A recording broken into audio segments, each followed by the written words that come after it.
It was a cool autumn evening on the island of Sodor. The engines had been working hard all day and were looking forward to a good night's rest at the sheds. Everyone that was, except James.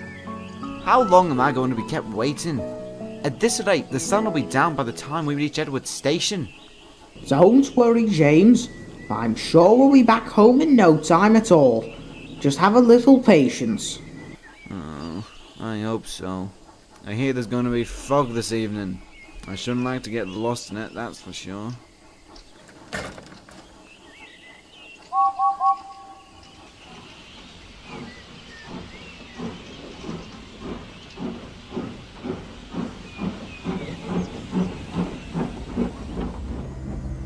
Unfortunately for James, the fog came down thick as he made his way down the line. It was so thick that James's lamp had a hard time shining through it. Stupid fog. Driver, I can't see a thing. Neither can I, but we'll have to carry on.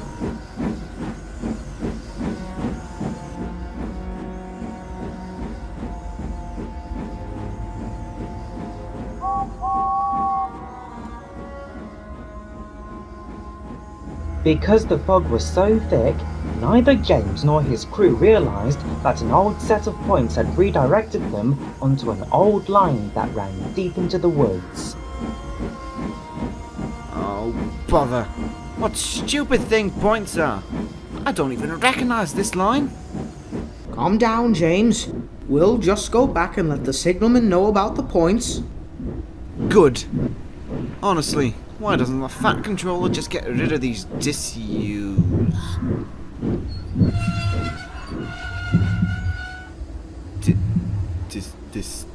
Disused? James? Is everything alright?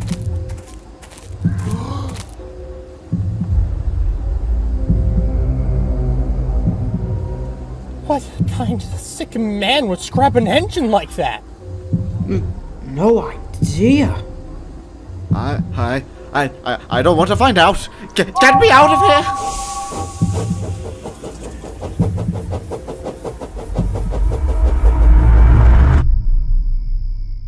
At the sheds, all the other engines were settling in for the night. Except Thomas, who was worried about James. Where's James? He's usually here by now. I wouldn't worry too much about it, Thomas. He must have been held up by a signal. I'm sure he'll be here in no time at all. Ah, speak of the devil.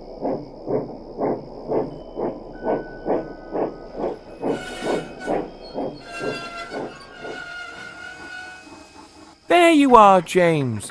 We were just talking about you. How was your day?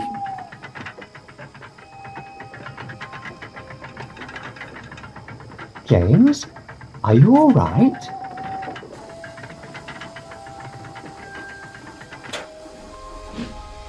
James said nothing as he backed down into his berth.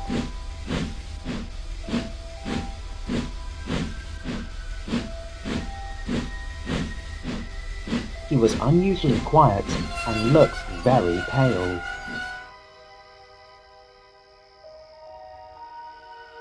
If I didn't know better, which is quite rare, I'd say that poor little James has seen a ghost.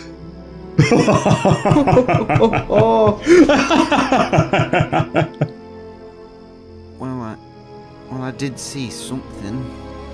What is it? Has scary Jack Frost come back to pay you a visit? I saw a scrap engine. That's it? I understand it is rather distressing to see those poor souls, but you've seen them hundreds of times, James, and never once have you looked this disturbed. This one was different. How so, James? Well, it was cut in half. Clean through the middle without a fault at all. And its other half wasn't anywhere to be found. It wasn't like anything I'd ever seen before. All the other engines were very disturbed by what James had said. Even Gordon, who was now regretting teasing James. James, you must have seen a victim of the half engine. Are you serious right now, Thomas? I am in no mood for your teasing tonight. I'm not teasing. I know why that engine is like that. Go on then, Thomas. Tell us. Well, many years ago, before the Fat Controller's Railway was the Fat Controller's Railway, there were several engines that were brought in to help run and maintain the railway. I was one of these engines, along with several others. However, there was one that was different. Something horrible went wrong during her construction, for she only had half of her face, the other half being her smokebox door. We could hardly understand what she was trying to say. Maintenance on her was a nightmare to watch or listen to, and through all of this, she was in immense, excruciating pain. Her cries and pleas for the pain to go away were so horrid that me and the other engines could hardly stomach it. But the nastiest of us, and even some of the crews, found it a great joke. This would all boil up inside of her, and one day she changed for the worst. She became much more aggressive, snapping at anyone who she came across, even to those who felt pity for her. And to make things worse, at night she travelled out of the sheds and down a heavily forested line. And when she returned, she would do nothing but talk about how we and the whole railway would perish in her garbled, barely identifiable speech. Some of us, myself included, believed she had been driven mad by all the pain she was enduring, seeking any way to be rid of her deformity. Eventually, the Fat Director had had enough. He ordered another engine to take her away to be cut up for scrap. At that same time, me and another engine were heading back home. As we made our way down the line, we could see smoke and the sounds of multiple fire engines. We rushed to see what had happened. And it's a sight I'll never forget.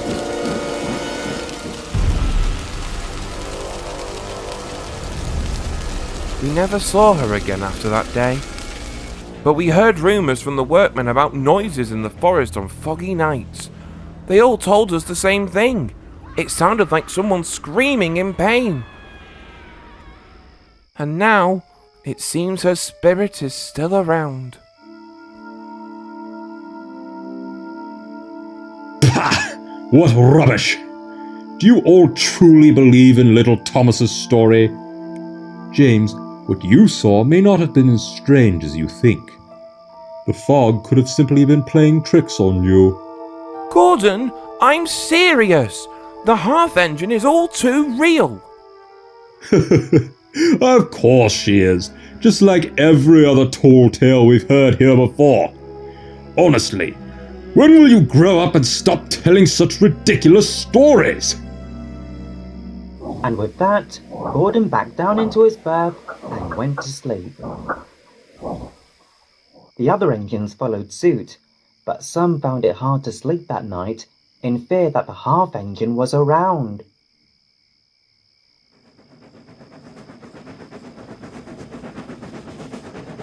The next night, Gordon was returning home with some empty pages after his last train of the day. Once again, the fog came down, much thicker than the night before.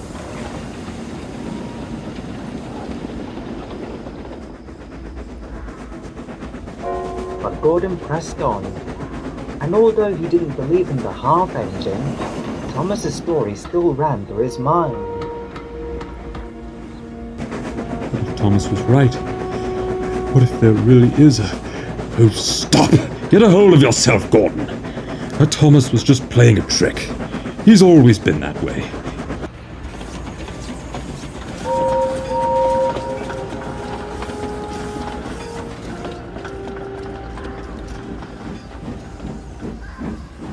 Just then, he saw a red signal up ahead. Gordon slowly came to a stop. He was very confused, as were his crew. That's odd. No other trains should be passing through at this time. Do you think something's wrong? I think so. Grab some flashlights. I'll go and get the guard. Soon, Gordon's crew, along with the guard, were ready to go find out what the problem was. Gordon's driver spoke to him. We'll be gone for a little bit, Gordon. We're heading up to the nearest signal box to see what's wrong. You can't be serious! You expect me to sit here in the fog in the middle of the main line until you get back? Yes, that's what we'd expect you to do. Sorry, Gordon, but there could be danger ahead, and we wouldn't want you getting into an accident. We've left behind some red oil lamps, so you won't have to worry about anyone crashing into you. We'll try to be as quick as we can, okay? Alright, but be quick about it. I just don't want to be left out in the cold any longer than I have to.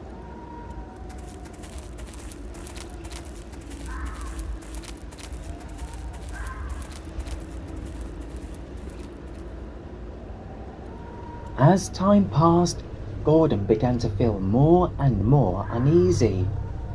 The fog gave everything a creepy look, and it didn't help that Thomas's story had crept back into his mind. Alright, Gordon. Take it easy. Your crew will be back soon. You'll be on your way again, and before you know it, you'll be back in your nice, warm... Ah! Stupid bird! Go away! You're losing it, Gordon. The fog and that stupid story are just getting to your smoke box. There's no such thing as the half engine. There's no such thing as the half engine. There's no such...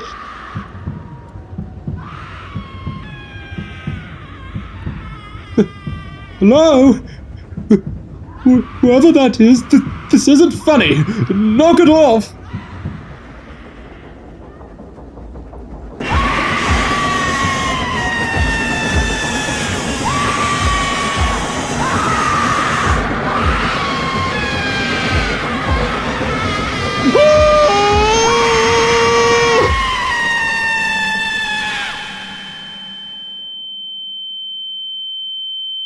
Gordon?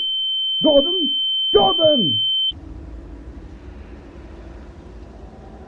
Are you alright? What happened? Half engine. Thomas was right.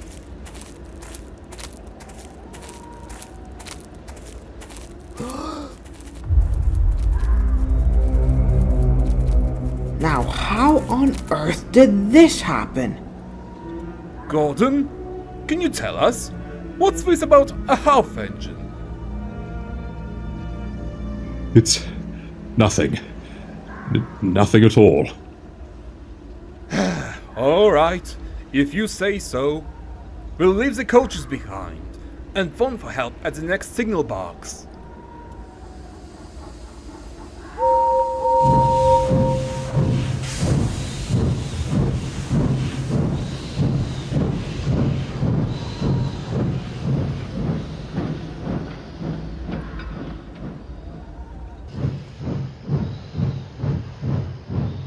Gordon soon returned to the sheds, still shaken over what he had seen.